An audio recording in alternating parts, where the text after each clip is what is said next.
Good morning, viewers. My name is Abihira Mediatrix Byaruhanga. I work with the Uganda Catholic Medical Bureau.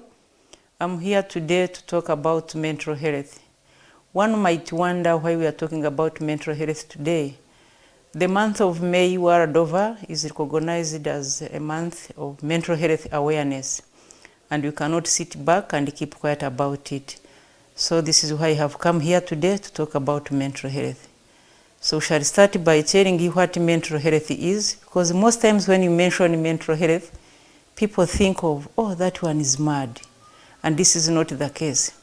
So when we are defining the word mental health, it is the state of an individual's being when you don't have any stressful moments, if you are able to contribute to your community. But most times people go with this problem unnoticed.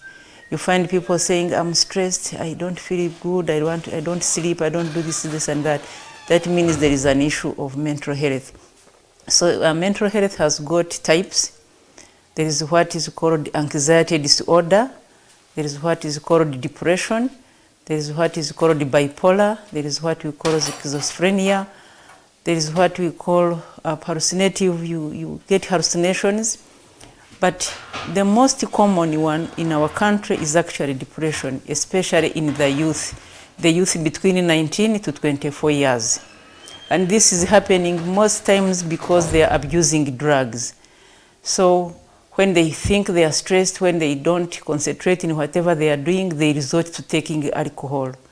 And in most times this alcohol is taken excessively without control. You find the youth, they will tell you we are not employed, but before you know it, they are getting drunk. So if you are not employed, even the little money that you've got, you are spending it on drugs. Because actually most people don't know that alcohol are drugs. And the kind of alcohol they are taking, because it's a substance abuse, because they take this alcohol, when it is not enough, they put in narcotics, which are drugs, so that's why we call it substance abuse. And the entire population of this country, especially the youth, if something is not done, I don't know what we are heading for. So depression, as much as I've said it is among the youth, it is also in children. Most times, there is a way we abuse our children without knowing. Today, it has become the order. You find the parents getting children as early as 2 years, 2.5 years, waking them up early at around 4:30, 4:05, putting them on the roadside to wait for vans to take them to school. For God's sake, a child of 2 years, 3 years, even 5, getting out of bed at that time. You are subjecting them to abuse which you don't know in the name of good education. So you are taking this child as early as that time. These buses move around Kampala, move all over, going home by home. These children go to the buses, they fall asleep. By the time they are in school, they become introvert. They keep quiet, and for you think, this child is shy, without knowing actually that it's the kind of the routine you are putting them at. You wake them early, they don't get adequate sleep, they don't get enough time with their parents, they are with the strangers in the name of the teachers. Then by 3, 4, they again put back in the same buses on the road. So these children get withdrawn.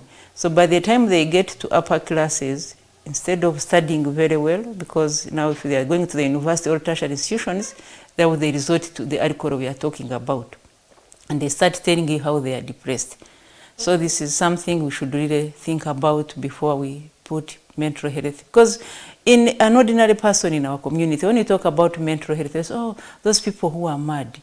And without knowing that even that is the madness we parents are creating for our children. So I'm not a policy maker for this country, but think twice before I subject these children to this kind of life. The symptoms of mental health, I've said, one of them is a child who was playful, very active, starting getting withdrawn. You call the child is annoyed, the child is trying to keep them to themselves. Because by the time they go to that van I've talked about, they fall asleep, they don't interact with the other children.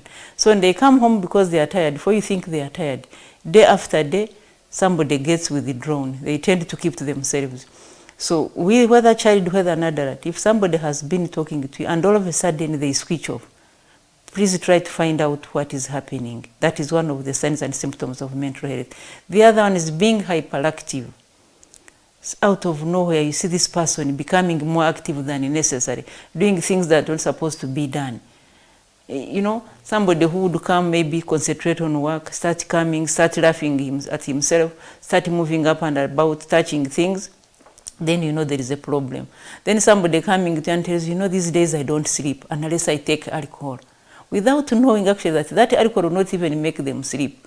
Because if they take it excessively in the name of looking for sleep, the alcohol is damaging their other body organs like liver. So if you have this person out of nowhere has resorted to drinking, even drinking the money he doesn't have, that is also a sign and symptom of mental health. Then there is also being quarrelsome. You've had people in homes getting domestic violence. Out of nowhere, you find a couple starting fighting. They never used it to fight. So there is a mental health that has set in. And most times they put it in the name of poverty. So I say, you know, I don't have money. So if you don't have money, why should you start beating up your wife? Why should you start beating up your children? So those are some of the other signs and symptoms. Then the other thing is about, you know, you are supposed to be doing some work at around 10, 11. You find somebody in the bar. Instead of going to work, he's no longer productive. He's just resorting himself to drinking. That is also a bad sign of mental health. Then, of course, some people will be sad most of the time. You want to talk to them, they don't want to be talked to, they feel they don't want to eat, or they start eating so much out of nowhere. That is also a sign and symptom of mental health. And most times those things go unnoticed. Because if somebody was this person that was active and starts keeping away, for God's sake, try to intervene and find out why this person is doing like this. Don't isolate them. People, they want to keep on with themselves, and before you know it, they're even committing suicide. They try to take drugs. You have had people find them dead in bed without knowing the cause. By the time they do a postmortem in the hospital, they find these people have taken poison, or some people even hang themselves in ropes. So those are the things we don't want to happen. I'm glad that now Parliament of Uganda is taking, I think this is the 3rd time, effective tomorrow the 13th, I think up to 16th, they are going to create awareness. So the awareness is not only for the members of Parliament, the awareness is for every Ugandan in this country. And I'm glad now that it's going to be taken at a high level. That means that at least they are noticing that you have this problem. Because it's a problem people never give attention. Because with mental health, you are not going to feel pain anywhere. And the moment you don't feel pain, you are not even going to think of looking for medical attention. So when you say, oh, this person had mental health, you say, but how? He was not walking naked. Because people think that people that have mental health are those people who go on the streets naked, which is not the case. So now that Parliament has taken it on to create awareness, I know they're going, I think they have a camp at their Parliament Gardens. So, and it is open for everyone. So don't say this is only for Parliament. Every Ugandan needs this service. Because I think by 2023, before we did the census of Uganda, 14 million Ugandans had mental health. So you can see what that means. That was 2023. So there was the whole of last year, 2024, and to date, 2025 May. Maybe the numbers have increased. And they must have increased, especially in the youth, as I've told you. Because there is too much depression. We have said the way they are abusing drugs, it's not the normal thing that is happening. And it's not only, it's actually even these drugs have found their ways in schools. They pack them in grab.